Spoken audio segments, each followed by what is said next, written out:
All right, we shall get started. Good evening, ladies and gentlemen. My name is Rob Zdrojewski, and I am a middle school technology teacher near Buffalo, New York. I teach technology education to 7th and 8th graders. I've been doing that for 14 years, and in the past 2 years, I now teach at Canisius College, and I give you my little card there with that information.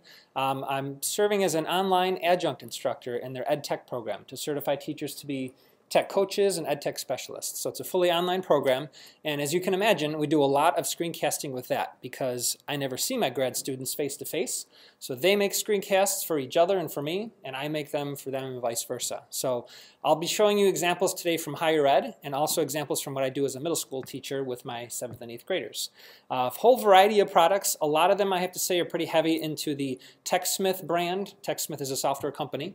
I have some of their iPad apps. I have their Camtasia and Snagit, and in fact I'm using Camtasia now to record everything happening on the screen. That's why I'm trying to stay in this little corner picture here.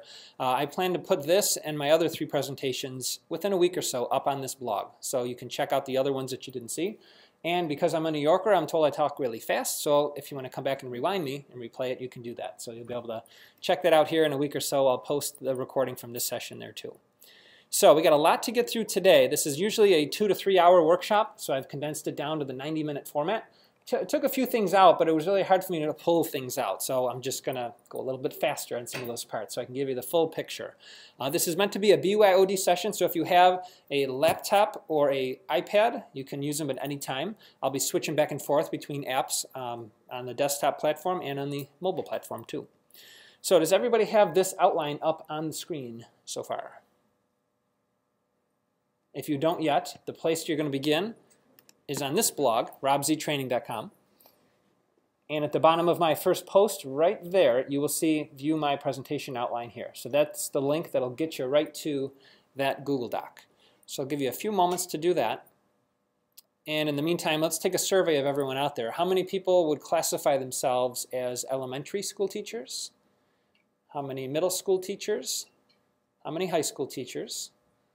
Any administrators? IT staff? How about tech coaches, instructional designers? Okay. Library media specialists? All right, so we got the whole gamut out there. A lot of people from different areas. Very good. Screencasting is one of those skills that fits into all of them, because whether you're making these for adults or making these for students, or students making them for students, it's really a great way of recording your learning by DVRing yourself. And sometimes I say outsourcing yourself to yourself so that you can be available to float around the room and work with the other adults or students while they're still learning from you by being able to hit that play, pause, and rewind button at any time. So I have a lot of case studies that I'll be showing you today from how I actually do screencasting projects and such with my students. So hopefully everybody's here on the outline. Again, this will be available. I'll leave it up there even after the conference. You can come back and check out any of the links I have at any time. So differentiate right off the bat the difference between a screencast versus a screenshot. Sometimes you only need to take a picture because a picture is worth 1,000 words. And you might just take a picture, let's say, of this document. Maybe I wanted to teach someone how to change to be a bold color font. I could just simply put an arrow pointing up to bold. So I don't need to make a video in all cases. Sometimes it's just as simple as making a picture. But think about it. If a picture is worth 1,000 words, then what's a video worth? Right? Because a video is 30 pictures a second, and you could hear your voice, and you can include so much more movement within a video. So in most cases, video is going to be more beneficial, but just keep in mind, some cases it's just pointing out a feature of something, and a screenshot would work. So all the software I'm going to show you today here on the desktop and laptop platform can do either. So I'll demonstrate both. So let's jump first of all to my jury duty story. This was for me when I first realized, going back to 2012, that screencasting is a way to keep yourself in the classroom when you're physically not there in the classroom. And being, at the time, 33 years old, I've never been on jury duty my entire life. So this was my lucky chance to finally serve on jury duty. And wouldn't you know, it's not plain old jury duty, it's grand jury duty. So that means it's a full month-long commitment, 3 days a week, scattered among different days of those weeks. And this was like April, May, so it was towards the end of the school year. Had a big project we were working on. We were working on the Ultimate Bedroom Design Project, where the kids get to pretend $30,000 and they have to show how they would make plans to spend it. So it involves brainstorming, it involves online shopping, spreadsheets, surveys, screencasts, 3D floor plans, a whole lot of internet tools, all web-based tools that I'm fine if I'm there to teach them these skills face-to-face, but now I'm thinking, how am I going to teach them all this stuff when I'm there some days and not all days? So I came across this product from TechSmith called Snagit. It let me record my screen, and the rest is history. Ever since that point, I realized that I don't need to be standing in front of people like I'm doing right now, teaching people, because I could pre-record my lesson or whatever I need to say, condense it down. Maybe instead of being a 10-minute face-to-face lecture, maybe I can bring it down to 5 or 6 minutes because there's ways to shorten things up, and then kids could play and rewind and fast forward me at any time. So here's the little case study that they made about my story. They came out from Michigan, where the company's located, and filmed this over a couple of days with me and interviewed some of the students. So let's see if our internet is good and we can play this. It's going to be streaming from the web, so it's going to be highly dependent on our internet connection.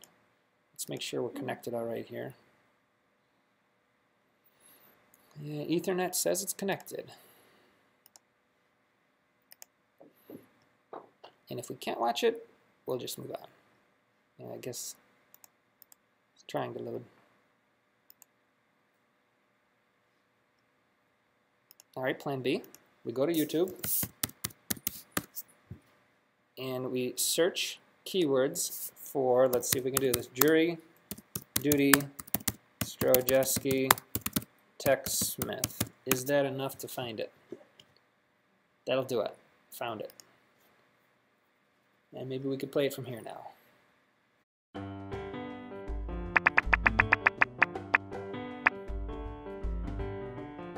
I'm Rob Zdrojewski. I'm a middle school technology teacher at Amherst Middle School. Right now it's approximately 8:20 in the morning, and in about a half hour the students will be coming into school like a regular routine day. Mr. Z has been doing a jury duty for the past week or so. And he's been giving us videos through Edmodo to tell us our assignments. Since he's been gone, we've had a lot of subs, but we still were able to watch the videos, so it's just like he was still in class. I did it with Snagit. Snagit is a great little tool. I can record whatever's on my screen, including my webcam. So I put in a little corner of the screen myself. So I think it gives like that human element when you can see the person talking to you and not just hear the voice. Mr. Z's class is really cool, actually. I love it. I like how we get to use phones and computers in Mr. Z's class. Well, in the past, without using screencasting, I come back in the next day looking at those plans and you don't know what you're going to get. In some cases it's, you know, we tried working on this, but we had trouble, so the kids used it as a study hall. You can just ask questions and he replies within that day. With a differentiated classroom with the ability to screencast, kids move on to the next step when they are ready.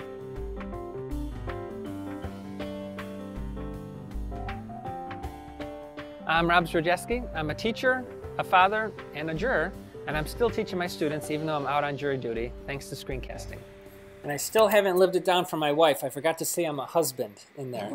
So still to this day, this was years ago, I still, she says, did you show that at the conference again? And did you mention to them that you didn't say that part? So it's funny when you watch other produced videos like this from TechSmith, the men always in there are coached to say, make sure you say that you're a husband and a father and all that piece there. So I was the one, I guess, that had to take the hit for the team there. So, all right, so that was my foray into the world of screencasting. And then I started realizing once the iPad came out in 2010, this could be a tool now using your finger that you could draw on whiteboarding apps and record things. And it's just another platform to create. So today I want to kind of feature both. I'll switch between the traditional desktop and laptop formats, and then the more newer style on some whiteboarding apps that we have on iOS. So let's do by a show of hands. Have anybody used Snagit before? Okay. Anybody ever used Camtasia? Okay. And has anyone ever used the iPad to do any kind of screencasting? Like Explain Everything, Education, Screen Chomp, Show Me. There's a whole ton of them. Okay, good. So we have some familiarity out there. So let's look next now at a sample lesson plan. This is my Google Forms activity. This is where the kids have never used Google Forms before. Have you guys used Google Forms? Okay, some people have. So I have them in this bedroom design project, interview their classmates about what would really be a cool thing to put in this bedroom. What color should I make the room? What kind of flooring should I use? Should I buy the flat panel TV or the hot tub? What would be the better choice for the bedroom design? So whatever stuff they want to dream big on. So we teach them how to make it. And because I don't want to be the person standing there live in front of 20 some kids, showing them drop this menu down, click here, do this, do that, and inevitably someone's going, what was that? Where do I click? Someone's up, and then someone else is like, yeah, okay, ready, I got this, and they're playing game off the side because I'm going too slow for them. You got so many different levels in the class of kids that are all over the place. So instead, I pre-record these videos beforehand. If they want, they can watch these before they get to class, or they can watch them in class, it's up to them, and they can watch them more than once if needed. So let's say midway through the project here, I'm on step 4, and I need to create between 5 to 10 questions. Well, how do I do that? Let's have Mr. Z teach me. They click on the big play button. Takes them to a video here that I've created in advance, and they even see me with a picture. All right, now it's time to add questions to our survey. So let's begin doing that.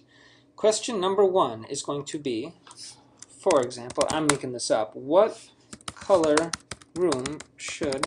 All right, and they have the ability to go full screen with this, to fast forward, rewind, and they will, I'll see them, they'll come back to a video and be like, what was that checkbox again, the third one down he talked about, and they'll just be scrubbing through this and be like, okay, yeah, there was a checkbox. So I see them come back to it after the fact, after watching the whole thing, because they know that I mentioned something about a checkbox and they need to make sure of that. So it's very high level specific information that I feel like I couldn't convey this if I did worksheets of like step by step to follow and take screenshots and say step 1 do this, step 2 do that.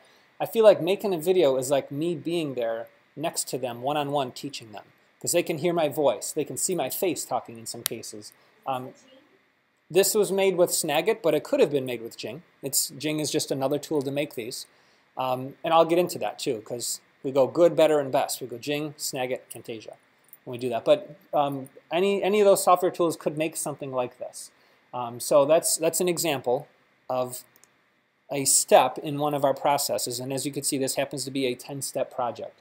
Because I teach in a flipped classroom that would be considered a flipped mastery classroom, everyone in the room is working on a different project all at the same time. So that makes it tough for me to say in my lesson planning, like Thursday is the day that I'm going to cover multiple choice questions in a form. I don't know that. For some kids it is, because they got to that point. Some kids are not going to reach that point until next week. But as long as everyone meets the deadline of when the project is due, I don't care which day of the week they're working on that particular task. And those that can watch these at home or from their mobile device, they know before they get to class how to do the thing that they have to do on the computer. Again, I'm a computer teacher, so it makes sense to be there, but even if I wasn't, if I was math, science, English, you still could make screencasts that students would watch that take the place of a live stand in front of the class lecture. And then those that are absent have a chance to watch it and receive the same consistent message across all different students. And this is my typical format, a 2-column Google Doc. Left-hand side has got all the play buttons. And linked to each one of these, I can right-click and show you. If I go to Copy Link, and then I open it up here, the links look like this. They're screencast.com/a bunch of stuff. And I will make some screencasts today and show you how we got those. But the place I'm storing them is screencast.com because that works very nicely with the Snagit software that I'm using. It's not really a free solution for long. They give you a free account, but you only have so much space to store and so many bandwidth to play. If you're only doing screencasts with just your one class, you might be fine. But if you're like me and you have 10 classes and 170 some kids, that's a lot of bandwidth and the free account wouldn't work. So my account is $10 a month. And I realized that I could do this for free on YouTube. I could use SchoolTube for free. I could use Google Drive for free. But I like the convenience factor of it. I can hit one button in my screencasting software and it sends it to screencast.com. For me, that's worth $10 a month. I'm willing to pay that because of the benefit with that. But if you're not willing to pay the money or you want to just find a free option, I'll show you today. You have Google Drive, YouTube, SchoolTube, and there's even some other ones out there. Vimeo would be another one. Any online site that hosts video would be fair game for it. So I'll make some screencasts and we'll put them up there and show you how to do that. All right, so back to here. We have our another case study, student app demos using the IPEVO dock camera. In fact, let me show you the IPEVO dock camera. This company is located here at ISTE. They're in the exhibit hall. I stopped over there yesterday. And is anybody familiar with IPEVO? They make a lot of document cameras and less expensive items for classrooms, usually under $100. Well, our internet connection here is very spotty. Let's see if I can connect to the presenter Wi-Fi as well. I'm on a hard line though, so I thought that would be even more reliable. Yeah. I thought that would be, but maybe not.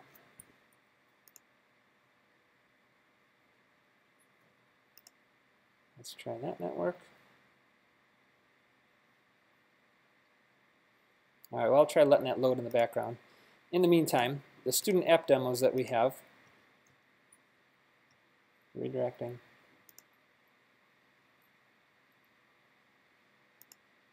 All right, so here's the blog post. We had, this goes back a couple of years. This is 2011.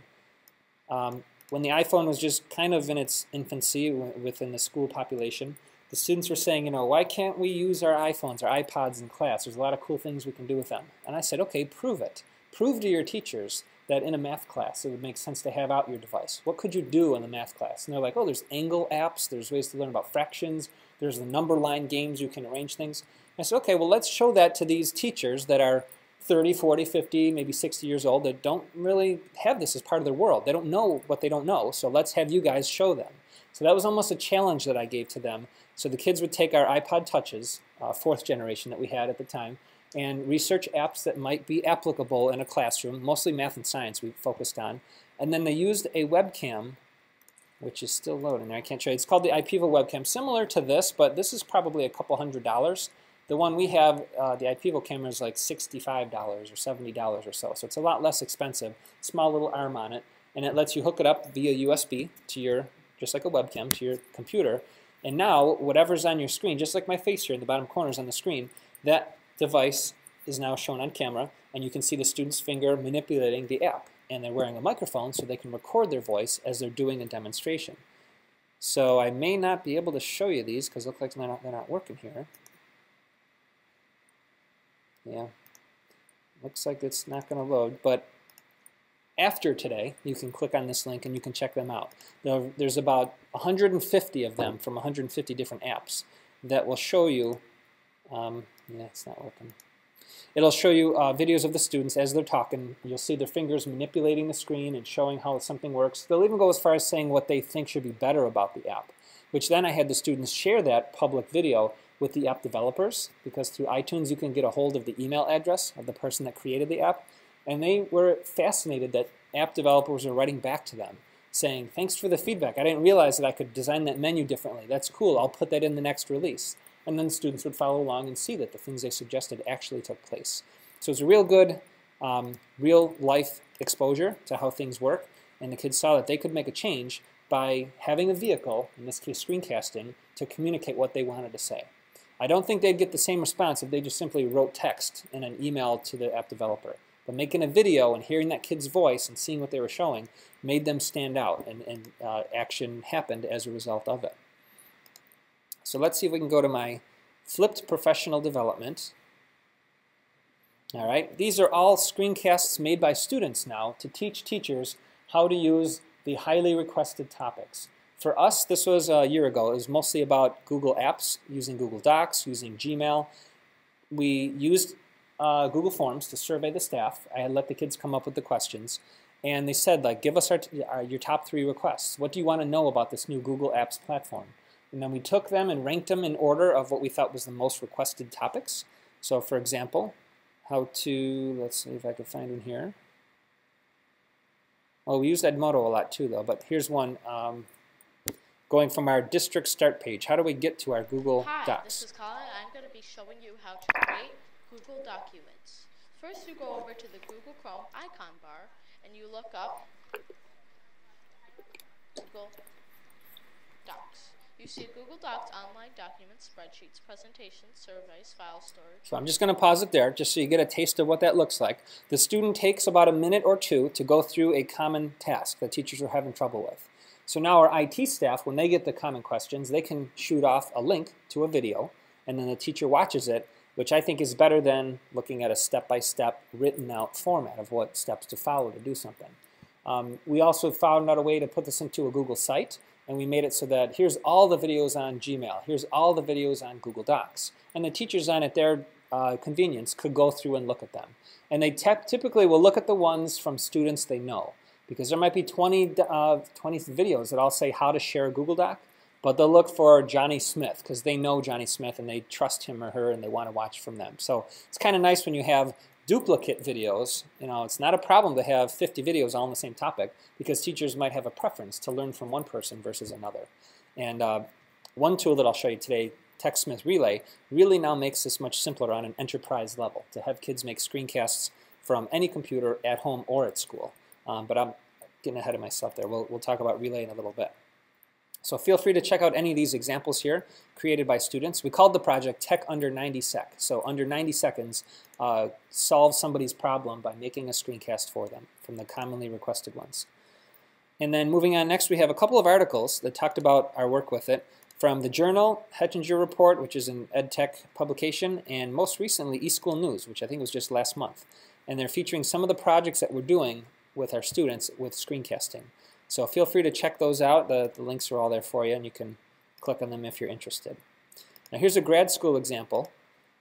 Because I teach online, I never get a chance to meet face-to-face with the students, and it's very important that the first week of school, they set up their online accounts correctly, because we're in a condensed format. All our semesters go for 8 weeks instead of 14, so we really hit the road running, and we got to make sure day one that they're ready to go. So rather than give them a list of what to do, I decided I'll make some screencasts. So their first exposure to knowing who their instructor is by watching a video that looks like this, which I don't even think I put on a nice tie or anything. I was just in my...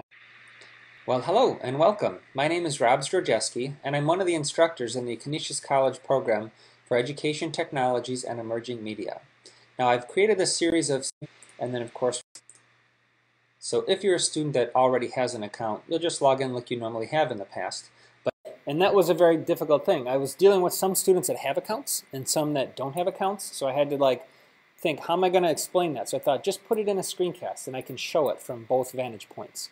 And that has helped. I haven't had any complaints about, I can't get started, where do I go, what do I click on, what website do I visit? All that's taken care of because they can watch in, how long here, in 2 minutes and 25 seconds, how to get started with the first step. So making screencasts, I think, works for even those shall we say, veteran teachers that did not grow up with computers in their world, but they grew up with having people show them and talk to them and move their mouse and like as if they're sitting next to them. So we can simulate that by having screencasts that are ready to go at any time. And that really helps those teachers that are maybe a little bit less inclined to use technology to know that there's a safety net of being able to watch and if need be rewatch a video over and over again so they can see the steps in great detail. So that's an example from what I do at higher ed. I have another one here too, which was when I was a student. I went for my second master's a couple years ago at Canisius for my admin degree. And I didn't like the fact that some of the professors online, they would give you what to do next, and some were like, well, look somewhere in that document. It's like in the syllabus somewhere. I'm a very precise person. I want to know, okay, I'll do everything you want me to do, but tell me the order to do it in. Like, don't leave me hanging about guessing. Do I need to do it this way? Do I need to do that way? So I decided when I become a professor, which I now am, I'll give the students, I'll lay out a numbered list of what to work on because everybody's busy. Nobody is a full-time student here. They also have jobs outside of being a college student. So I boil it down in these lists, and you can see wherever there's a hyperlink, they know that it's a link to something. So for example, in the assignment, I say post your multimedia introduction. That's a hyperlink. Click right on it, and you're going to see me doing that step, so they just get it right off the right off the bat. Now let's take a look at how I can post my multimedia introduction onto the class wall so my classmates see it. We're going to begin on the left-hand side by clicking on our class. Now I want to pause it there. Notice I said our class. I didn't say click on EDT 505 Spring 14. Why is that? That's right, the class has changed. This is a John Bergman thing. Everybody know who John Bergman is? The pioneer of flipped learning? I present a lot with him. He reminded me of this. Never say things like click on the Chapter 1 link or click on the May 15th link, because those are very specific things, and next time around it might not be Chapter 1. What you were doing in Chapter 1 now might be Chapter 5, and what you did in May now might be October. So use generic language as you're clicking on things. That's why I said click on our class on the left, and then I say click on the link where it says our members rather than 2 members. And I've learned that skill because now it allows me to recycle these videos and I can reuse them. I don't have to re-record them every single semester. So if you remember that right off the bat, that helps you. When you're here, you can number things because it's easier to just change those numbers if need be. But when you're in the video, it's not easy to change it. You have to re-record it. So to help yourself, if you become a screencaster, just keep that in mind. Never sequence things out. Just use generic terms, but still use the mouse to point to direction so people know where to go. That was a good tip I wish I would have learned right off the bat, because that would have saved me a lot of hassle of re-recording stuff. So that's what a action items list looks like. The students get one of these each week so they know what to work on. And if there's something that's kind of technical involved, I'll make a screencast that they can just watch, and it shows them the steps that they have to do. So now that you've seen some examples, I will show you how to make those from scratch. So we'll talk about the software to create them. When we're talking about the traditional platform of Windows or Mac, desktops or laptops, we have in the back the lady mentioned Jing. There's Jing, Snagit, and Camtasia Studio. I like to call those good, better, and best. Jing I really don't use anymore because while it's good because it's free, there's a 5-minute limit, so if you have to make a longer screencast, you have to break it into separate parts, which might be not desirable if you want to make one long screencast. And it records in a format known as Shockwave Flash, SWF. That's not really a compatible format natively with different editing platforms. Where on the other hand, the next one down, Snagit, records as MP4, which is a format that's available across all different devices and brands, and it's unlimited recording. So there is no 5-minute limit. You can just record all the way through. And you can now, as of about 2 months ago, you can edit your recordings within Snagit. So in the middle of your screencast, if you sneeze, or the phone rings, or someone walks up and asks you a question, you don't have to stop and re-record that over again. You can just bring that to the beginning of the sneeze and the end of the sneeze and chop out that segment of the video. So there is some minor editing capabilities now within Snagit. For $29 is the educator's price. Camtasia Studio is what I'm using right now to record my entire screen. The benefit of that is you get a full-blown timeline. You can add in callouts and annotations and do multiple edits and zooms and pans and all sorts of fancy video effects. I do have to admit, though, it's not something a beginner should use because you can get lost. There's so many bells and whistles to get lost with. But it is considered the industry standard when it comes to screencasting tools. You can put in chapters, you can put in bullet points, all sorts of stuff. But it's the kind of thing where I suggest you only jump in after you feel like you want to do more, because you've used Snagit, if you use Jing, and you want to do more with. And I saw a hand up over here somewhere. Question? Yes, everybody says that. What it means, Jing is still around and it's still free. Jing Pro was something you could pay extra for. They had a subscription model. It was like $10 a year. Jing Pro is what went away. They got rid of that. But plain old Jing Basic is still there. But it's kind of like they worked for me, the marketing worked. They pushed me from being a Jing user up to Snagit because they've added more development features and the ability to edit into Snagit. And so therefore, I kind of think Snagit is a good entry point. And just,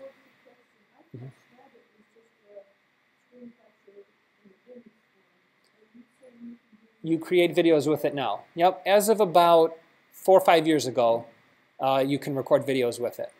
Snagit's been around since the 1980s, and it was always the one you used to take screenshots and draw on and annotate.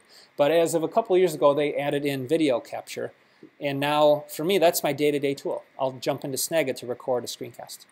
Unless it's something really severe that I need to do some like zooms and stuff, then I'll use Camtasia Studio. But that all takes time, because then you have to add the zooms, and time for us teachers in the classroom is not very plentiful. So I like Snagit. I do a one-shot video. If I watch it back and I don't like it, I just scrap it and start over again. So I am moments away from using that. I'm going to demonstrate that with you guys here too. So we've got our good, better, and best. And now for our new, my little red text there, building-wide or district-wide. It's called TechSmith Relay. It's kind of hard for me to explain what this is. I want to see if they allow me to. TechSmith Relay is an enterprise video solution that allows entire organizations and schools to create and share video in an easy and organized way. Video is a powerful learning tool that is being leveraged more and more in education and training. Innovative teachers are using it to create more effective and personalized learning experiences. 2 times 3. Wait a minute, you ready? No. Ready? Go! Go! The problem is creating and sharing video today requires expertise in a number of different products and services that keep changing every day. Most teachers don't have time to learn all these technologies in order to benefit from video. In our experience working with educators over the years, and helping schools like Clintondale High School in Michigan become the first flipped high school in the nation, we've identified 4 keys to success for widespread adoption within a school or district. First, it has to be ultra simple to record and share your content. 8.6 Solve rational equations. Second, you need to be able to record both camera and screen content.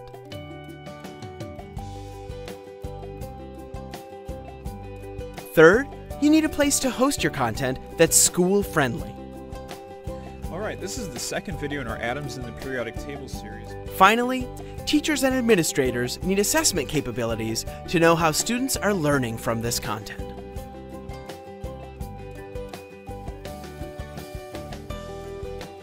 All of your videos, all of your analytics, all of your quiz results are in one place. Teachers, administrators, and students are able to share their ideas in the TechSmith Relay end-to-end solution. Explore the different roles here to learn how TechSmith... All right, so here's the basic way of saying this. The old way was you get a copy of Snagit and you install it on all of your desktop computers. And you purchase the license for that particular software. Now students have to be in my room on my computers using that installed software to make screencasts. The problem is though, when they go home and they have more time on their hands, how can they make it there? Well, they could install it at home, which means either they buy it or they install the 30-day free trial, which is fine, people do that, but it involves installing software. Then, now that they make it, they're wondering, okay, well, where does it go? Because it's stored on the hard drive until you export it somewhere. So the purpose of this, TechSmith Relay, is to make it cloud-based as much as possible. The students can install the software, but you're not paying per software license, you're paying per user. And that means the student could install the software on a school computer or a home computer. They can use mobile devices as well, make their content, and that content automatically gets pushed up to the cloud with no accounts or usernames that they need to do besides just the regular login. No knowledge of, do I want YouTube, SchoolTube, TechSmith, it's just all seamless in the background for them. And so it really streamlines, streamline would be the best word for it, streamlines the whole process of making video and putting it in a place where everyone else can see it. And then the teacher has the ability on my dashboard to see all the different projects made by students.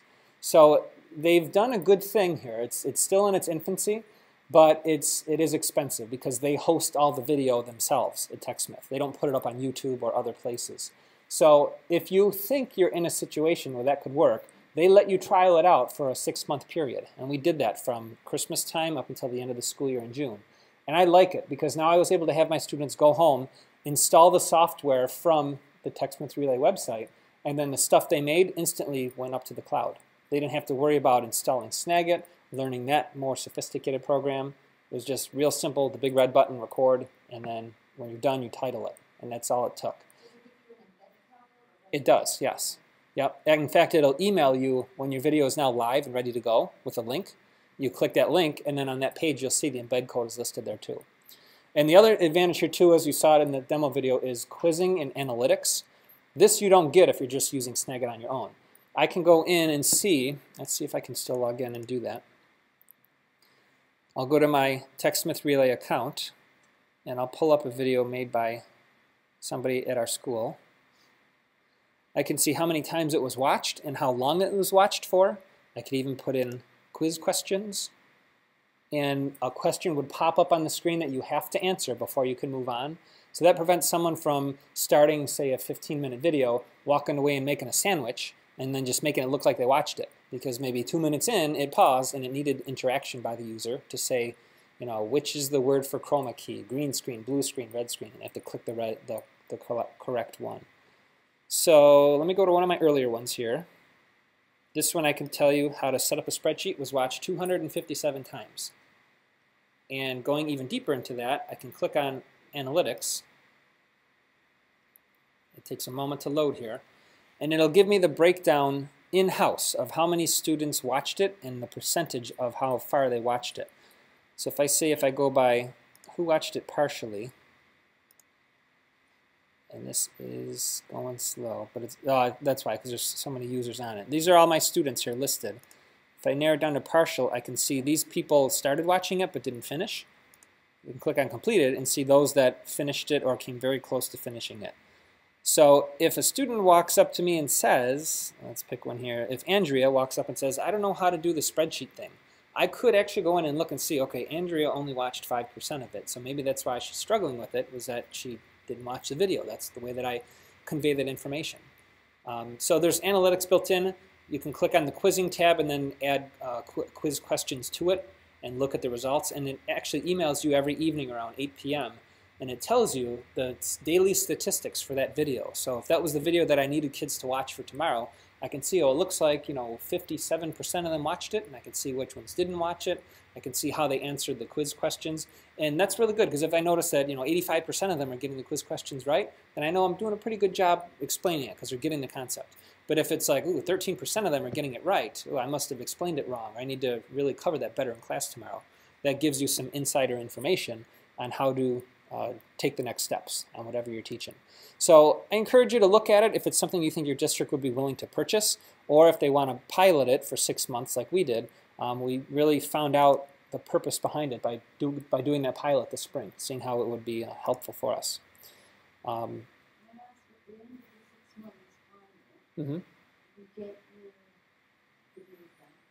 No, you'll have access to it, you just won't be able to add anything more into it. From what I understand, yes. They said anything I created is not going to be gone. It's not going to be deleted. It'll just exist there in kind of a read-only state. But if I wanted to download any of those videos, I could. If you saw there was a download arrow, I could download to my hard drive any of the videos that are stored there, if need be. All right, so moving on now to the demonstrations of it. I'm going to use Snagit since that's the tool of choice for me. And I'll show you an example here. Let's pretend that I have, in my college teaching now, someone that came in that speaks only Spanish. And he or she really has a hard time reading what I have here in English. Google Docs are very nice because you can instantly translate them to many different languages. So I'm going to teach you guys how to do that now, but I'm going to make a screencast of myself doing that so I can show you how Snagit works. Snagit is running. It's on the side of my screen, and I have it right there, so I pop it out. And the new version of it, you'll hit the record button. You'll choose the area of the screen that you want to have captured, because you don't always need the whole screen. For me, I know I need kind of just the toolbar area up here. And that's the area that I'm going to capture. Now at this point I can decide what's better for me. Should I do a picture or should I do a video? Well, if I thought a picture would work, I can click on that. And it just took a screenshot and pulls it up here. And now I have the chance to maybe draw in some arrows. And I'll say, I think it's under tools. So I'll put an arrow there. And I'll say, oops, that's not what I wanted. I want one of these. And I'll add some text, and I'll say, look for the translate tool. And maybe that explains it. All I need in this case could be just a photograph. And now from this point, what do I do with it? Well, my preference, you can see the sharing options previewed down here, my preference is to send it up to my Screencast.com account. That's owned by TechSmith. They own Screencast.com. You can see the little progress bar went through pretty quick. And now it is on the web, and I'm waiting for a notification, unless I missed it. Oh, you know what? I'm in projector mode, so it's not going to show it to me. So I will go open up a new tab and paste it. And that should be, there it is. There's the shot that I could share out with anybody. So I give anybody that link, and they'll have this picture to take a look at. So that's how simple it is to throw a screenshot up on the web. But maybe someone's like, well, tools. Where do I go after I click tools? Because I don't know where I would go next, although that's probably an easy one to understand. So let's show you if we go a little bit more high-tech here. And this time around, I'm going to choose to make a screencast, a video. And in fact, I'm going to personalize it by bringing in my, I got to move it over first, my little window here. I'm running on this MacBook an app called Picture-in-Picture 2. I'll show you what the icon looks like. I bought it for like $2. It's this one right here, Picture-in-Picture 2, in the Mac App Store. But really, any webcam software would work for what I'm doing. I just needed a way to get what's on my little camera here on the screen. So I have this window here. I'll put it towards the top. So now I can make it feel more personalized because you're going to see me talking rather than just hearing a voice only. So I'll go like this. I'll make my screencast include that area. Now I will hit this button, which will let me create that video. And it says microphone's the built-in mic. You can see it's moving here to indicate my voice is being heard. If I had more than one mic plugged in, I could choose the appropriate one. Sometimes I wear a USB headset. The one that I recommend is the Microsoft LifeChat 3000. If you just Google that, Microsoft LifeChat 3000. That's a good one for like 20 bucks. It's a USB style microphone, and we always recommend that. The USB style is better than the old-fashioned style that looks like this, the 3.5 millimeter or 1/8 inch. This is an analog connection. USB is digital, and you want to use a digital mic because then it'll sound much better, and your computer doesn't have to do as much processing as it's bringing your voice in and recording it. So for 20 bucks, it's a good one to go with. But for now, I'll just use the built-in mic here on the laptop, and I'll hit record. It should count down for me.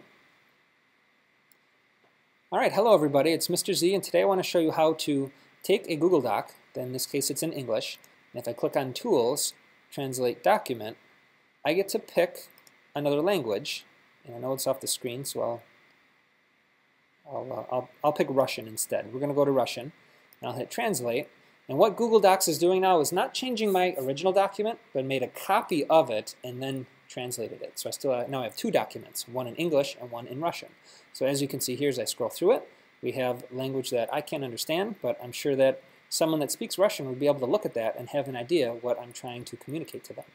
So that's how you do that, and achoo! And that was my screencast. Thanks for watching. That was a fake sneeze, by the way, but I just want to show you what you can do now. I faked it, yeah. All right, hello everybody, it's Mr. Z, and today I want to show you how to take a Google Doc, then in this case it's in English, and if I click on, so let me fast forward to where that sneeze was and show you what I did here, or what I can do. You do that, and achoo. So I said and before it. So that's how you do that, and pause it there. I'm now going to take my red, figure out where I stopped sneezing right there, and then cut. So now, how seamless is it? Let's see. Get to that. So that's how you do that, and that was my screencast. Thanks for watching. It's a little bit, maybe you could tell something happened there.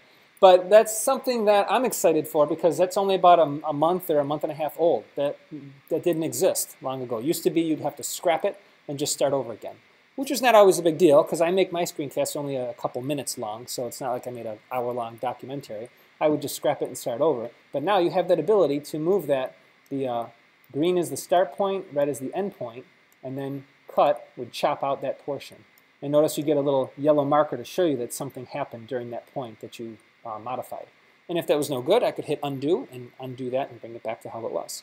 So now that I made that one, I can, again, click on the screencast.com, it'll upload it there, and it'll give me a link that I can give out to people to watch. But I also do have the TextSmith Relay option because I was sending stuff there to try that out. I can send stuff to my Google Drive account. And if I wanted to, I could add other buttons in here like YouTube and send it directly there. Facebook, Twitter, even Evernote, email, there's a lot of options there. They make it easy to get stuff out. And they're always adding more outputs all the time too. So yeah, there's even a button to check for new outputs. So the file size, it's an MP4. Yeah, it creates everything as an MP4. And that's considered an industry standard between Windows and Mac and iOS and Android. It'll play on all of them. And that's another good reason why to go with Snagit, because the free one, Jing, doesn't record in that format. It works very well with Premiere, yep. Or if you're on a Mac, you can use iMovie and pull it into there. Yep.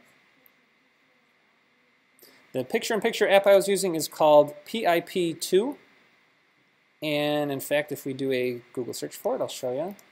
PIP2 Mac App Store. Let's see if it comes up. There it is right there. $1.99. What was it? When I'm on my Windows machine at school, I use my Logitech software. It came with the software that came with the webcam that I use. So really any webcam software, there's probably many choices. Yeah, then you probably could go to the Logitech website and download the software for that. And then you'll just be able to bring yourself up like that. Yeah, it's a piece of software that you run. So it's an add-on software, yeah. And I figured out a way to do that now on the iPad, which I'll show you in a moment here too. If you want to personalize your screencast by putting yourself in it, the app Explain Everything is a good one for that. It makes it go longer because this is 30 frames per second of video that's moving, so it'll take more time to process your things, but that's the trade-off, I guess, is If you make it look more high-tech, it just takes more time to create. All right, so let me close that, and no, what is that?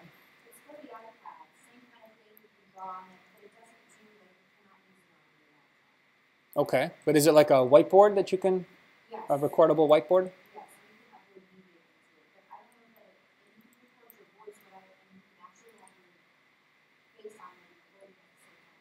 Okay. Okay.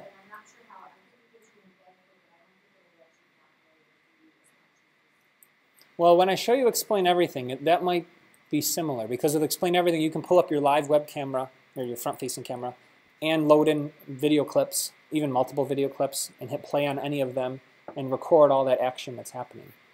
And then at the end, you have a video that can be saved to your camera roll, and then from there, you can put it wherever you want, Google Drive or YouTube or wherever from there. Yep. And that we will get to in one moment here. So how to make discussion posts in Edmodo. This is another common thing that I do. So anybody out there use Edmodo? I don't know if I answered already. Okay. It's a platform that's like Facebook. It even looks like it with the same colors. This was the workshop I taught last night for a 3-hour workshop here.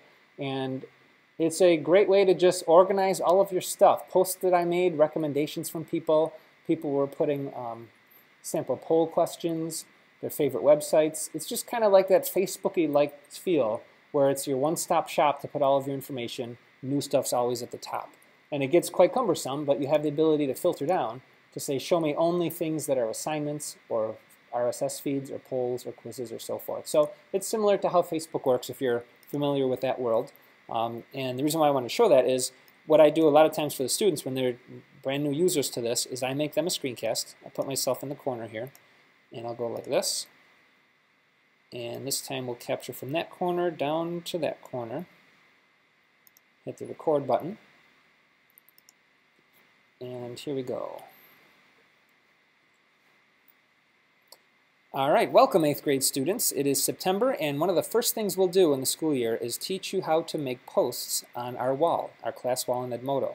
So notice where my pointer is showing here is on the Note tab. If it's not there already, make sure you click on Note first, and this is the place where you type in your note. But of course, type in a real note, not what I just did.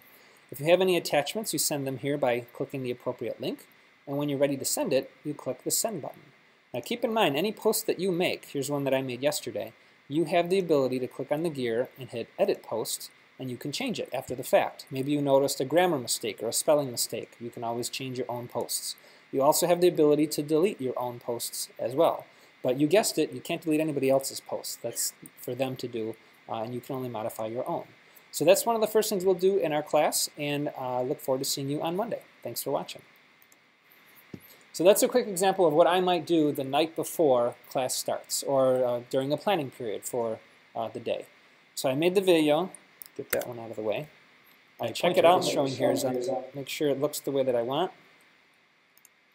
On the Note tab, if it's not there already, make sure you click on Note first. And if I'm then ready to, that's the one I made, right? Yeah, and then if I'm ready to send it, I send it right there to screencast.com. Now once it gets there, this one's going to take a little bit longer because it's a video, so the file might be 10, 20 megabytes, somewhere in that range or so. And of course it'll depend on your internet connection of how fast that goes. But when the progress bar finishes, you'll have a link, and what I will end up doing is posting that link in Edmodo. So I'll say here is the video for Tuesday's lesson. And then I'll go to link. I don't think it's done yet, but something should come up. So I put in the link there. This is probably the last one I made. And it'll default down to the date and time that you made the video. So since that's very obscure, I'll put it in and I'll say this is Tuesday lesson. And then I send it to the name of my group.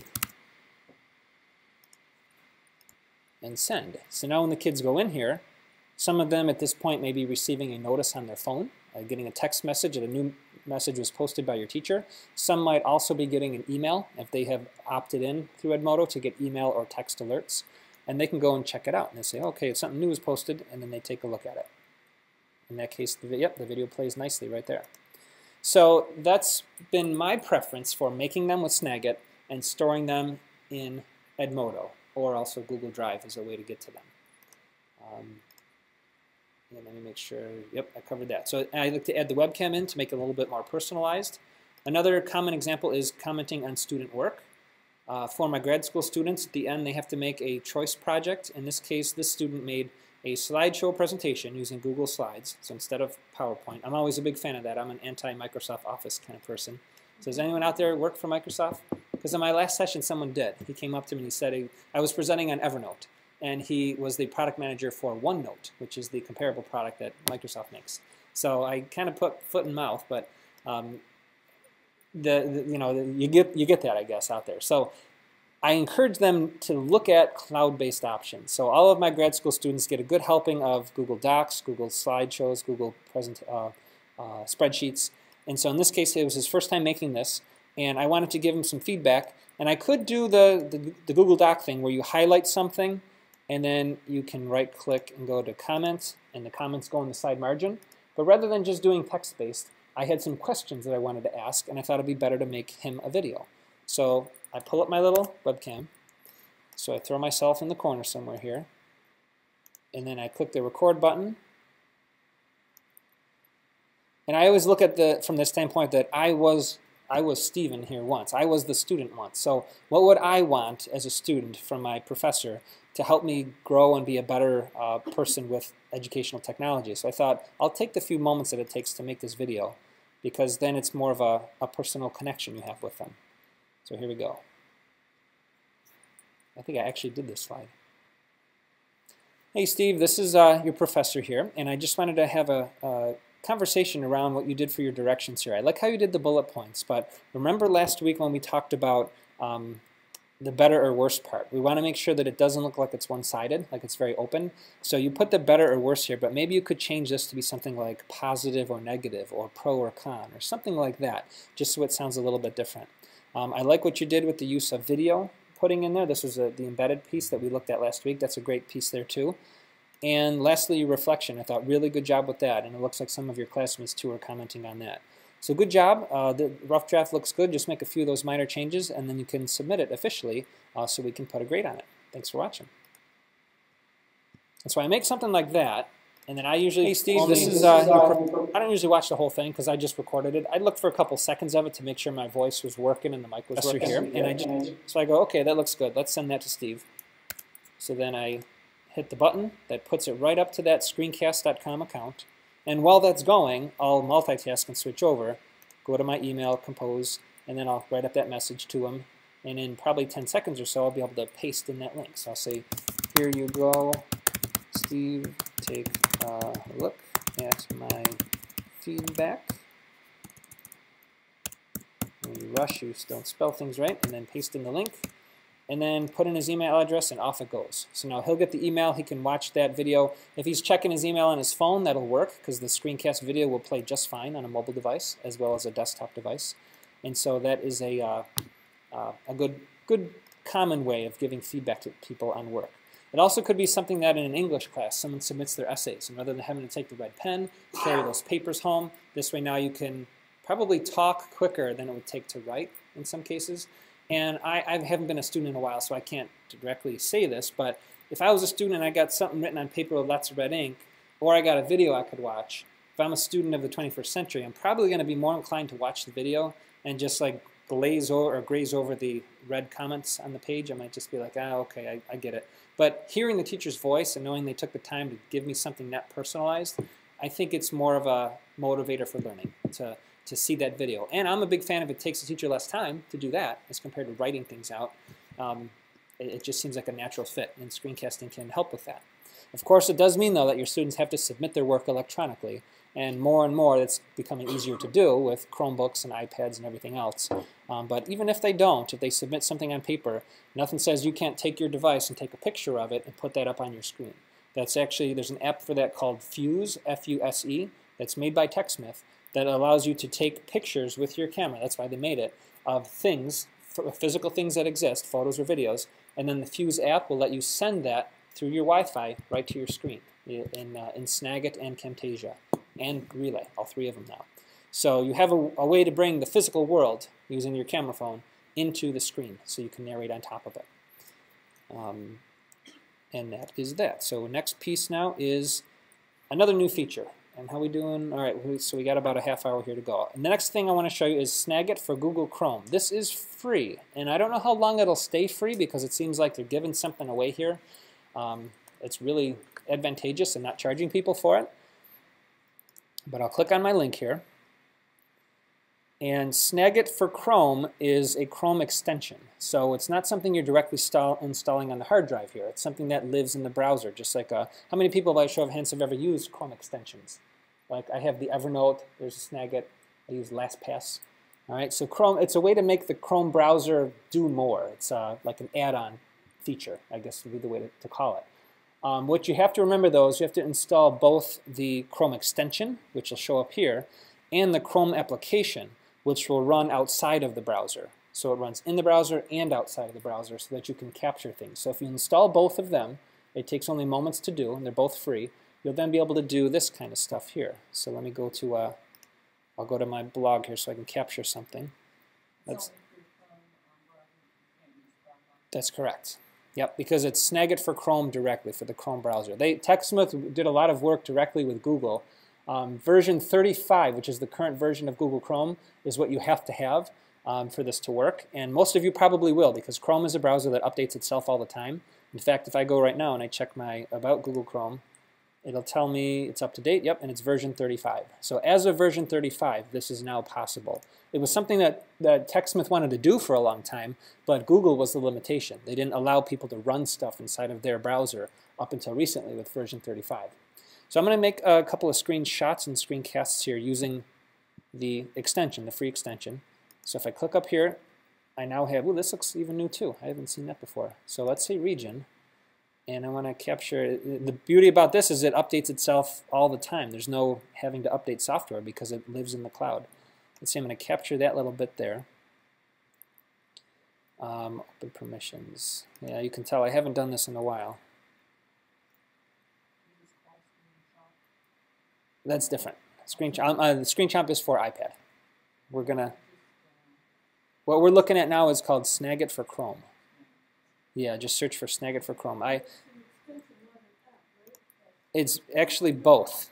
It's both. It's an app and extension. See from this link here, see if you get to this page, you'll be able to do both, the Chrome extension and the Chrome application. It's a little bit confusing because you have to install both because it won't work if it's only half installed. I haven't used it a lot, but I like the fact that my students could install this from home or from school and not need any permissions from our IT staff to install software because it's done right inside the browser. But it looks like I don't have mine set up because I have to enable permissions, but I can at least talk you through it. The idea is the same. You would select a region to record, either a photo or a video. Well, there it goes. We brought it up now. And once you have it in your account, then I believe you can, is it double click? Yeah, double click on it, and now I can do basic edits, like I can add arrows to it. I can do shapes if I wanted to show like this is the play button here. So you're going to hit the play button. And I'll hit text and say hit play here. Of course, I would change the font size and do all that kind of stuff, but you get the idea. It's just basic drawing for screen shots. And you can grab the link and you can download it as well. So play around with that if you're curious, because that's a free thing you can check out. Snagit for Chrome. And then making a video is very similar as well. Let's see if it's set up for me to make a video. Yeah, see, I don't have it set up yet. I'd have to log into my Google account to do that. But that I don't think so. I think it was AVI was the format. It's not actually going to download it. It's going to put it in your Google Drive account. But once it's there, I guess you could download it from there. In fact, let's do that. Let's go to my Google Drive account and see. I should have a folder called TechSmith, yep. And videos that I made, oh, it looks like they are MP4s. It looks like they are. So now from here I can just download them in Google Drive. All right, so in this screencast I'm going to show. So click on open. Google even changed it. So it used to be a blue button you would click to open. Now it's at the top of the screen. So in the past couple of days Google changed it. But now that I'm in here, yeah, there's the download button there, so I could download it as an MP4. It's changing all the time, and it seems like they're getting better doing things in the cloud and not having to install things on your computer directly. Correct. That's the one caveat. You got to have a Google account. And if you don't, if your school didn't make you one, you can create your own personal Google account. I have both. I have my personal account and my school account. Mm-hmm. Yeah. Yeah. Whenever possible, I try to do that too. I bring my laptop with me to school, and I keep myself logged in as the personal me. But then on my Windows desktop at school, I'm logged in as the school me. So I have, I just use physical different computers during the day. So that is Snagit for Google Chrome, something worth checking out if you're curious on how that would work. And now let's move into the world of the iPad. So some iPad screencasting apps. Now in the recording that I'm making here, you're not going to see it. So that's just like a little disclaimer for anyone that's going to be watching this video after the fact. But I'm going to switch sources now. And so up should pop the iPad screen any moment once the projector catches up with us. 3 it is, right? Yeah, 3. Okay, so we're going to start with Screenchomp. Screenchomp is my preference for this. It's very basic, so there's not all the bells and whistles there that you'll see in some of these other ones, but it's a good place to start. Screenchomp is the one in the upper left-hand corner there. This is made by TechSmith, the same company that makes what we've been showing all along. And when I go to this, you will see just a blank white canvas. And it's easy to use the markers at the bottom. Has anyone used this before? Okay, or maybe even something like this. It's nice that you get to pick between fine, medium, and wide point markers. And of course, change different colors if need be. And you have your eraser by touching and holding it, I believe is how that works. So if there's stuff on the screen, you can erase whatever's on the screen. To do the whole screen, you have to tap on that second one in right there, touch that, and it wipes the whole thing clean. If you want to bring in any images, the bottom left-hand corner is helpful for that because I could choose something from my library. And let's say I want to do something on the bone structure in your hands. I'm going to take this picture and enlarge it to be there. And I'll do that. Any science teachers in the room or health teachers that would recognize this? Because I'm not. I'm going to make something up right now. I have no idea what I'm talking about, but I'm going to make it sound like I do. So here we go. I'll hit the record button, and it counts down for me. Well, hello, my health class students. If you remember, today we studied the structure of the hands. On tomorrow's quiz, we're going to be talking about the different pieces. And notice the things I'm circling here. That's the very end tip of your fingers. Those are known as your distal phalanges. And typically, when you get a fracture, those are the most thinnest bones that can break. And when you see someone with a little cast on their finger, that's usually why. That's what breaks. So keep that in mind in tomorrow's quiz. As you may imagine the other end of the hand, which is down here, we're looking at the carpals. And this is sometimes you hear carpal tunnel syndrome. That has to do with your wrist. Very big bone structures there, though, so it takes a lot of back and forth to reduce those down over time. So that's our screencast for today, and we look forward to seeing you tomorrow. Again, I made that up. I have no idea. Health class students, if you remember, here's what it is. The structure of the hands. On tomorrow's quiz, we're going to be talking about the different pieces. Okay, so now that I have that made, I don't have to worry about logging in with any accounts or anything whatsoever. I just simply have to hit the button that says Share. I can keep the default title up top, or I can change it, just so that I, for my own reference, know. I'll call this as the bone structure for June 30th. I'll just call it that. And we'll hit Share in the corner, and it sends it off to the web, to the cloud storage. Now you know that something's happening because up there, the little guy's eyes are moving, and there's a notification that something's going on up there. So I'm going to tap up there, and you'll see it says the bone structure one is currently processing right now. The cloud is preparing that video to share. So just like a cooking show, I'm going to jump to one that's made already and show you what the finished one looks like. And let's go to the algebra from March 27th that I made. So once it's a few minutes goes by and it's in the cloud, it's stored without anybody having to log into it, no usernames, no passwords. The world can look at this now, but it's a very long, obscure link, so you wouldn't search it on a Google search. But this will be dependent on your internet connection, so that's probably why it's taking some time here. and it will open up and you'll be able to play it right within this app. If you want to see what it looks like outside of this app, notice in the bottom corner you have Open in Safari, so I'll do that. It's not even on my ID. There is no ID. It's just out there. Yes, that's right. That's right. And nobody would be able to find it if you just said go on TechSmith and find it. You can't. You can't search it by my name. You have to have the actual link.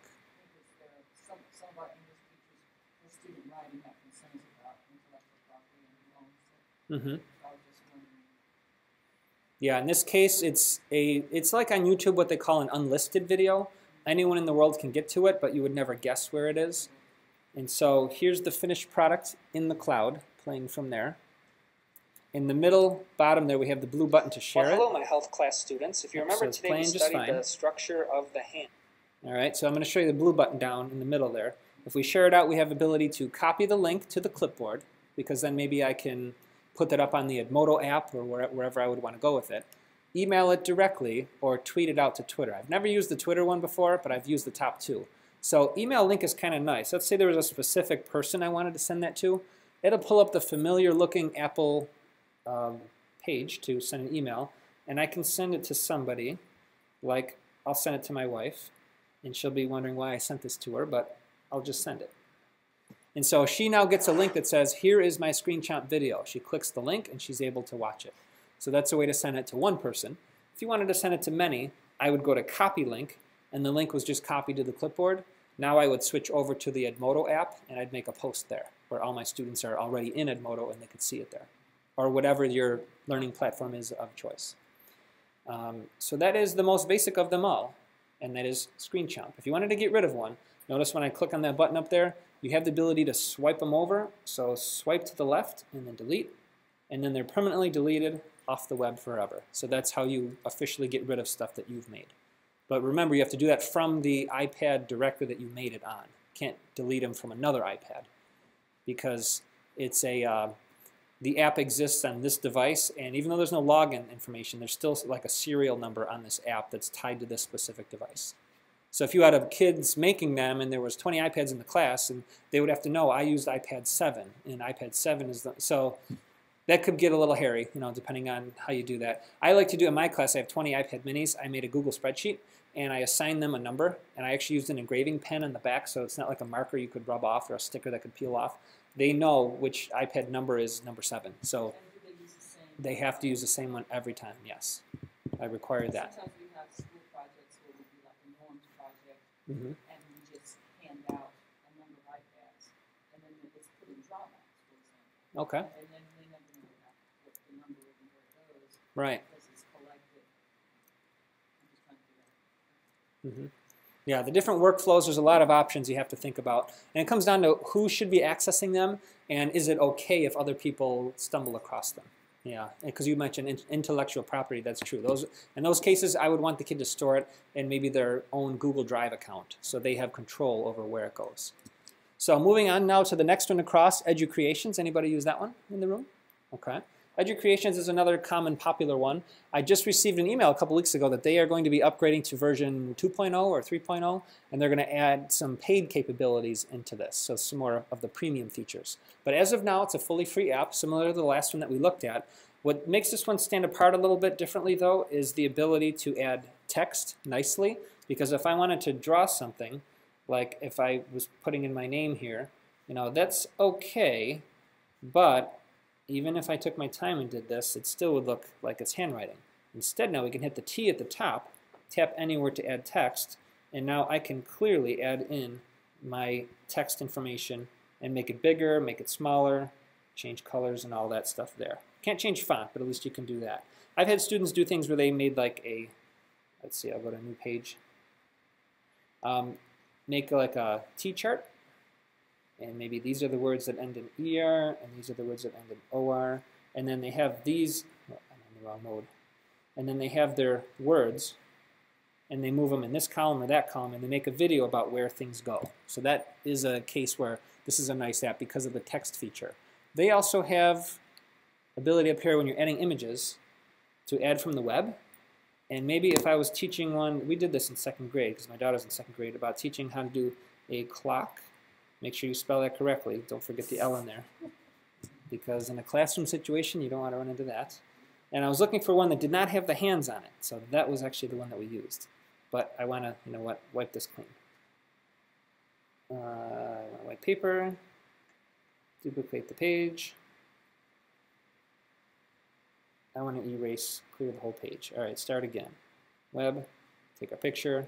There it is. You can adjust it for size. You can even rotate it if need be. So I'll say I want it to be about that big. And now I can hit record. Hello, 2nd grade students. Remember when we learned about how to put the hands on the clock? The longer one indicates the minutes, and the shorter one indicates the hours. So in this case, it is 1:10 p.m. or a.m. I guess, really doesn't matter. So that's a nice feature to be able to draw on that way. I'll hit stop. And now I can hit done, save that lesson, give it a title of the clock hands, and then description is optional. We could no, this is the step where I always say mark them as public unless there's something that you want to have private. If you make it private, then people have to log in and create accounts to get to your stuff. So as long as it's not something of sensitive nature, I just say make it a publicly viewable. You can categorize it by what it happens to be. I'll just say other in this case, and then save it. The reason why you categorized it is if someone were to go on educreations.com, they could look under that category and potentially see your video. So you're making videos now for not just your students, but for the world. And you might be able to go on Educreations and look for one about simplifying decimals, you know, and see people that have made them already. Maybe save you some time and use somebody else's instead of making one yourself as an option there. They're all saved, as you can see here. These are everything I've created in the past. You can play them just by tapping onto them. And then you hear the voice talking. It's Mr. Z recording a video for you on supplementary angles. This was on supplementary and complementary angles. Now notice at the top is our sharing options here. We now have Facebook, Twitter, email it out, and get the link for it.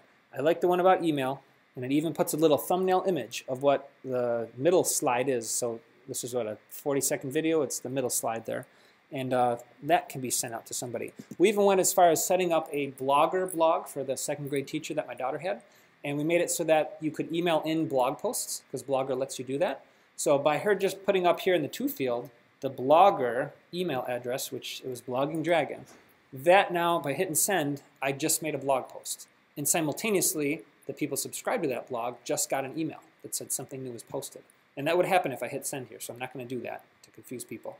But that's how easy it could be to update your teacher blog, if you had one, would be make your stuff in here and then email it into the blog.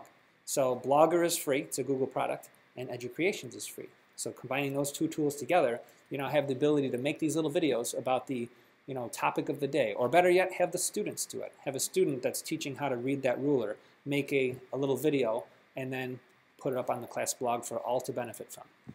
So just a couple of ideas there on how we've used that before. So let's exit out of that app, and now we go to the big granddaddy of them all, Explain Everything. How many people have used this one? Okay. This one is $3, which in the world of apps, sometimes we say is expensive, but really not too bad. For $3, all that you get for it, and it's half price if you get 20 copies or more with the volume purchasing program. Let's go to a new project and pick a theme of a white background. Now, because I like to make it personalized by putting my face in here, you can do that with the plus button on the side here. And the choice you have to make, it's not apparent right away. There's nothing that says webcam or picture-in-picture. You pick the one that says new video. And it brings out, that's the back-facing camera. I'll switch it around to the front-facing camera. And I can pinch and zoom and move it up to the corner like so. So I'll put myself over there. And now let's pull in a picture of that existing picture, photo video. The one I have of the hands, the bone structure. Let's say we'll make it a little bit bigger. Hit done, and I can move it over. And there we go. So now I have me and the camera. We have that there. So if I hit record, and hello everybody, we are now recording. And I want to draw your attention to the top portion of the hand. And these are called the phalanges. And notice we have distal, intermediate means middle, proximal means close, meta means something and carpals means something. So if I knew what I was talking about, this would make sense. But you get the idea. You can draw on the screen. You see me up there to make it a little personalized. And when I'm done, I hit the record button to stop. So I just made a video that was 26 seconds long. An advantage here now, too, is if I tap onto that time code, I get a nice little timeline where I can see those little blips there are when I was drawing on the screen. So this gives me the ability, if I said something that I needed to change, I could re-record at this point. Starting recording now will replace over starting from the 12-second mark. If I say yes, and now I am re-recording over what I did before. And so I can stop that, and it'll write over the top of that. Intermediate means. So it's a little more complex, a little bit more bells and whistles here, but it does give you the ability at least to edit what you said. In case you wanted to do that, the other apps I showed you before do not let you do that. And this is still iOS? This is still iOS, yeah. Yeah, only available on the iPad and iPad mini, not on small devices like iPhones because of the lack of screen size. So that's a pretty good one, and this also lets you export, unlike the other ones, directly to the camera roll, so local storage, send it to YouTube or even more locations too. So that's why this is probably a paid app, because it really gives you a lot more features to bring footage in and get footage out and do things like the webcam video at the top. You can even have multiple things on the screen too. Maybe I pull up a video clip that I have as well that I want to talk about and set the stage with that and put it here. And when it's time to record, see, I hit play and it plays it there. Then I can come here and play that one. And here we play go. them at the same Watch how time. Owen swings It's pretty the bat. complex and pretty confusing too. But because I have so much movement in there, when it comes time to publish that out, let's say to the camera roll, you are going to notice that it will even warn you that it's going to take some time. The estimated time is probably just going to keep going up. So this is the kind of thing where if you use this as your method, this is the time to go get a cup of coffee or to put this on the nightstand and go to bed, because it's going to take some time to publish. The longer you make and the more motion you have, the longer this will take to publish. There is a way to offload it though, in these little blue things here it talks about. If you have a Mac, a laptop, this Explain Everything compressor, you can take what would take hours on here and turn it into minutes on here, because there's more horsepower here. And it would use iTunes to transfer your project from this to this. And now this will do the work of compressing it down for you. But that's for those power users that don't want to wait it out and want to use this tool a lot. That's a way to shave off some time from having to wait for that to publish. Yes? It's $15. Is it $15?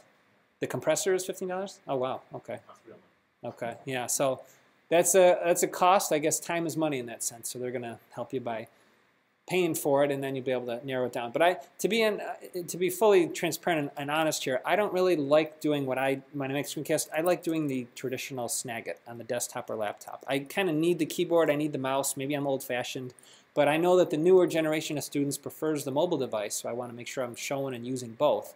But right now, if someone told me make a screencast, I'm going to go to Snagit first on my laptop.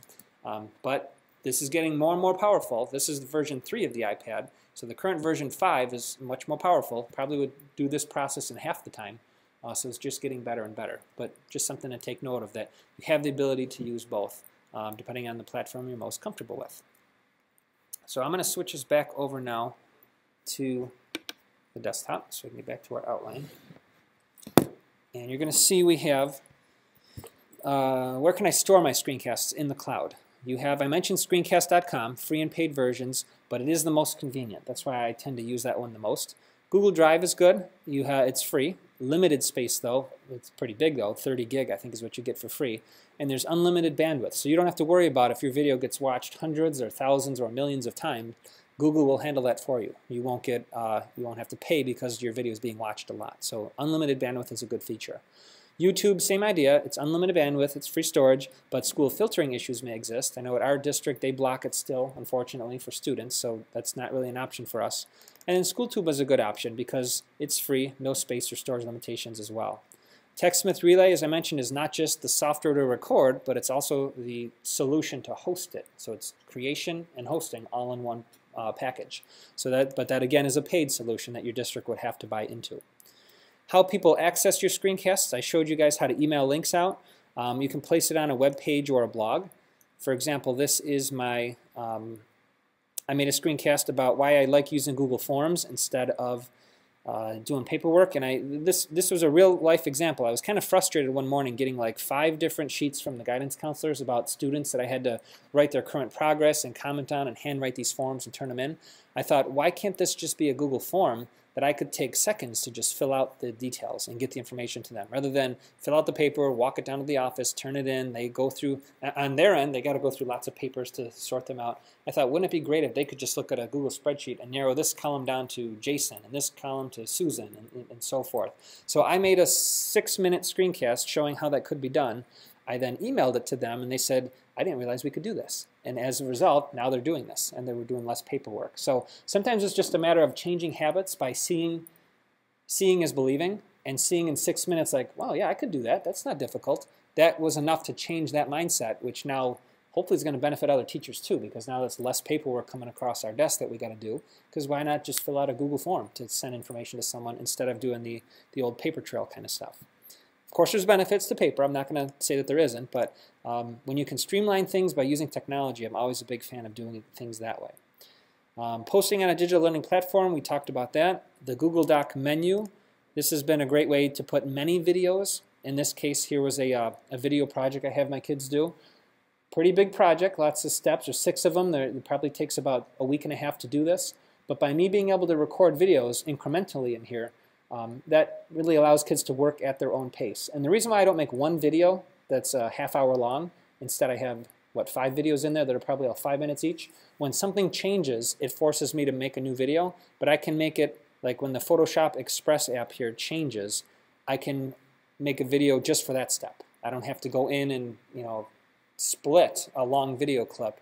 Like some teachers like to do that. They like to have one video for the whole project, and it's 45 minutes long, because they say, hey, my kids can just hit pause and fast forward and rewind. True, but if there comes a time where you need to fix something about that, it's much easier to fix a small chunk of that video because it's a separate video, rather than find out how to split it and merge it all back together again. So I like to make small chunks of information. Just like a good teacher would do, you chunk information for students, you give them little bits at a time, rather than the whole shebang in one shot. So I follow that kind of policy for myself too when I make those screencasts. All right, so we have 6:52. We end at 7 now, right? So we have only 8 minutes or so. We'll do questions, and I want to make sure we get a chance to give these out as well. Our videos sound like you're in a call center somewhere, because you hear people talking and things going on in the background. I have the Microsoft Live Chat. These are the ones I recommend are Microsoft Live Chat LX3000. That's the USB headset that I like to use. Let's see if we can find it on Amazon. And there they are. Well, it went up a little bit. Maybe there's somewhere else that has it better. 26, usually around 20 bucks or so. These have the USB style connection, and they're pretty good canceling out noise that's more than a couple feet away. The kids sitting next to them are going to be picked up, so we have developed a thing where when someone's recording, before you hit that record button, you do a 5-second check and you listen just to hear the ambient noise going on, and then if need be, move to a different computer, because rarely do I have 25 kids in a class. Usually there's somewhere in the room they can go where there's less kids, but we do hear other people talking. Probably 80% of what you're hearing is the person you should be hearing, and 10 to 20% is background noise. I don't take any points off grading-wise for that, but some kids are perfectionists and they don't like that, so they instead choose to record from home, and they'll install the trial version of Snagit, and they'll just record from home in a quiet environment. So I give them that option. When we used TechSmith Relay, it was nice because there was really no limitation to a 15-day trial. It was just the whole semester. But anybody that wants to download and install it can. And I've even had students that came back and said, hey, I bought it because I liked it so much. And I said, well, what'd you pay for it? $59. I said, oh, did you know you could have got it for $30 because it's, educators, student discount. But it's a handy piece of software. And you really can't get around that in a classroom situation. You're just going to have that background talking because kids are so close when they're recording.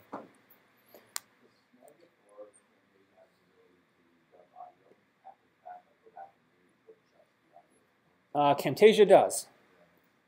Camtasia has that because you can separate out the video and the audio tracks together. So Camtasia does have that, but Snagit does not. That just has the, like you saw when I did the fake sneeze, you can chop out a segment. Camtasia looks and feels a little bit like Mm-hmm.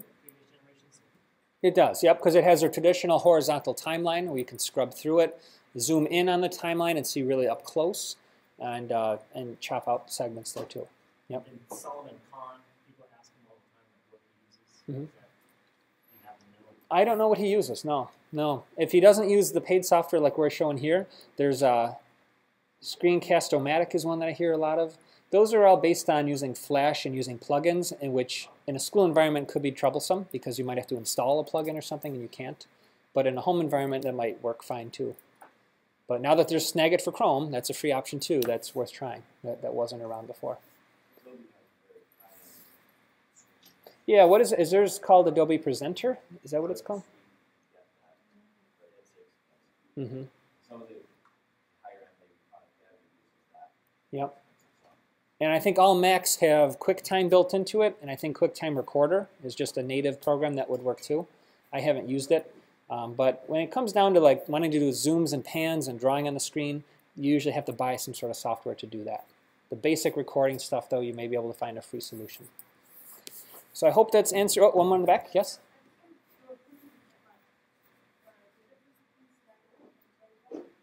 Mm-hmm.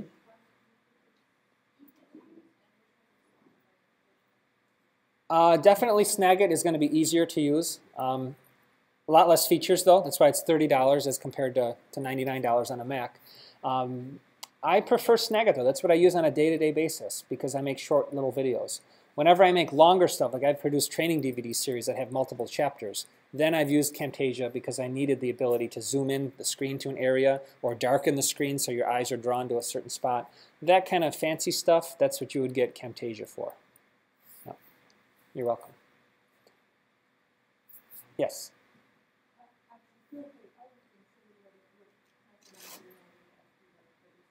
Okay. Okay, we can do it afterwards, sure. A couple of my colleagues and I have been looking for something that does a screen capture on the iPad so you can see. Air server. That's what I was using earlier.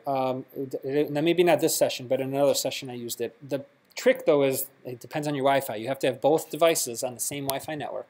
As long as that's fine and that's good, then you can AirPlay it over. In fact, am I on the same? No, I'm not on the same network anymore. Well, let's see if I can pull it up. There we go.